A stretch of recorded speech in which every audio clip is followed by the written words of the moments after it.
Halo, assalamualaikum teman-teman. Kembali lagi bersama saya Ayuni. Jadi di sini saya akan menjelaskan tentang sistem informasi radiologi dan perkembangan terbaru dalam sistem informasi kesehatan. Secara umum, sistem informasi radiologi yaitu sistem yang terintegrasi dan terkomputerisasi untuk mengelola dan menyimpan informasi gambaran radiologi serta data pasien dalam radiologi. Sistem informasi radiologi adalah sistem informasi yang terdiri dari perangkat keras, perangkat lunak, dan database yang digunakan untuk mengumpulkan, menyimpan, mengelola, dan memproses data dan informasi dalam bidang radiologi.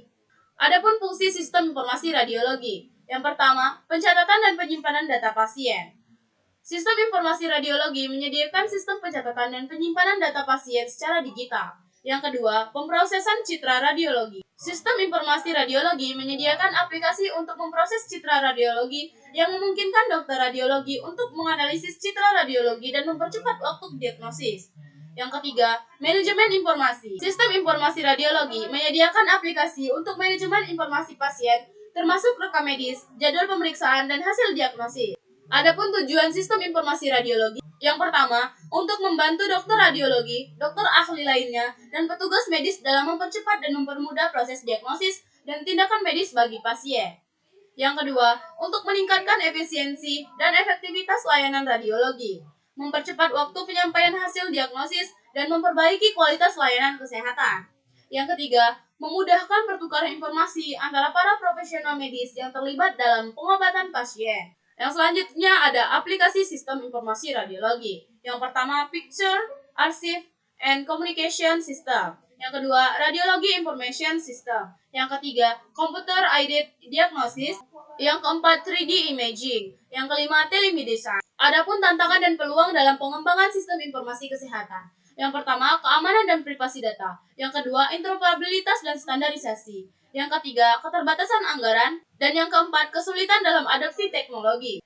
Adapun contoh kasus pada bab 12 ini, yaitu instalasi radiologi di rumah sakit paru memiliki risiko paparan radiasi yang tinggi, yang dapat menimbulkan efek skolastik dan deterministik bagi tenaga medis, pasien, dan lingkungan sekitar.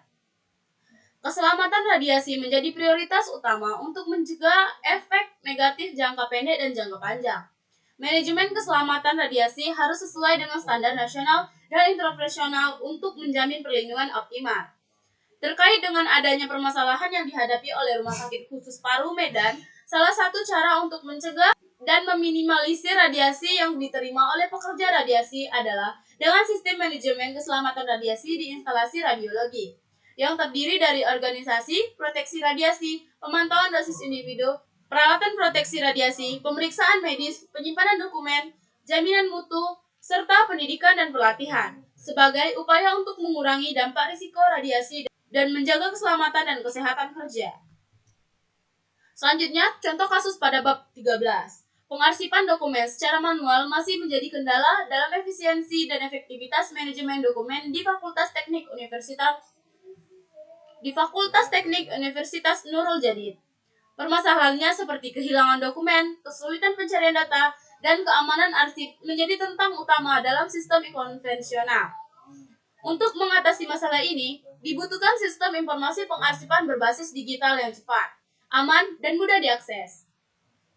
Penelitian ini menggunakan metode pengembangan sistem menggunakan framework CodelIgniter yang berbasis PHP dan menggunakan model MVC. Basis data yang digunakan adalah MySQL yang memungkinkan pengolahan data arsip secara terstruktur. Mungkin itu saja yang dapat saya sampaikan kepada teman-teman semua. Terima kasih telah menonton video ini dan semoga bermanfaat untuk teman-teman semua dan see you next video.